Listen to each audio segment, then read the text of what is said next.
Well, a pretty clear Christmas day, and no, that time lapse is not frozen. It, in fact, is just that clear and calm out there. Pretty quiet. In fact, watching a pretty slow sunset across the west there. In fact, seeing that sunset getting closer and closer to 6 o'clock rather than 5 o'clock. But with those clear skies, we are watching things cool off pretty quickly, seeing that temperature change over the last 24 hours. Now, this weekend, pretty good round of rain made it through, but then again, we are dropping back down a bit above that freezing mark. Now, we're only up a couple degrees and already beginning that cool down. Now, we're looking at some freezing temperatures last with us all week, well into the New Year's and well by Kwanzaa. We're going to continue to see some of these calm conditions. Right now, 50 here in San Angelo, and everybody else joining us in those 50s as well, seeing those blues across the entire region. But with this cold weather, we're all watching a lot of dry weather with it as well.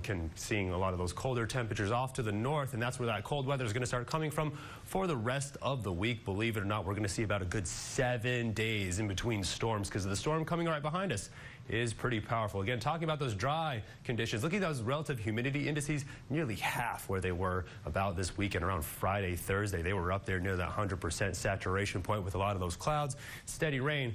Right now, we're just looking at a lot of cool temperatures, clear skies, and calm winds. Again, seeing those dew points all the way down into those 20s, believe it or not, below that freezing point. But we're going to be getting there tonight. We're going to be looking at some of these freezing temperatures get progressively colder as we start to make our way towards this week. Watching this moisture really swirl around the plains, and then seeing that dry air push in, see that finger of that moisture making its way in from California. That's our next storm, but it's going to take about a whole week to get here. Looking at some clouds pushing in by about New Year's. This is that monster cutoff low we were talking about. This is our big storm. Some people definitely woke up to a white Christmas, but not here in the Concho Valley. We're going to watch this storm slowly push off to the east, but we're watching this ridging really make its way across the four corners.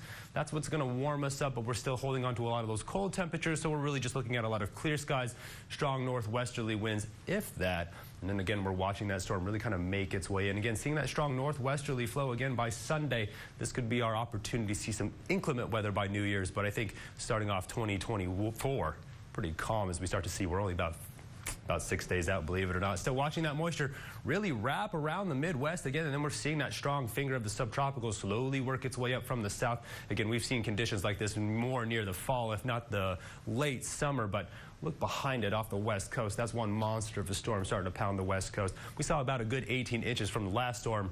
This next one coming up, that could, if not add on to it, if not add more, about 2 feet of snow. Again, we're going to continue to watch this ice really push across the east, but across the Concho Valley, nothing but seeing that cold air really make its way down. Again, you're talking about air that's producing snow, slide its way down across the entire panhandle and into the Concho Valley. As we watch off the west coast, that storm really starts to hammer it with more snow. We can see a good amount of moisture, but we're always on the tail end of those cold fronts, so it could be pretty mild as a result, seeing stronger southwesterly flow. So again, tonight, dropping below that freezing point. Let's see if I can get it right. Let's remember people, pets, plants, and pipes, because we're getting down to that freezing point under those clear skies. And then tomorrow, still seeing those colder conditions with that strong northwesterly flow. That'll send us right into Kwanzaa, where we're going to continue to see those freezing temperatures all week long. And remember, it's going to be pretty calm, pretty quiet for the rest of the week as we level out in those 50s as we continue to deal with those below freezing temperatures. And that'll take us right into that weekend as we continue to see 2024 right around the corner, bumping us slowly up into those 60s as we see that southwesterly flow. But we're still holding on to those freezing temperatures. Stay tuned. Well, more after the break. You watch KSAN News at 5.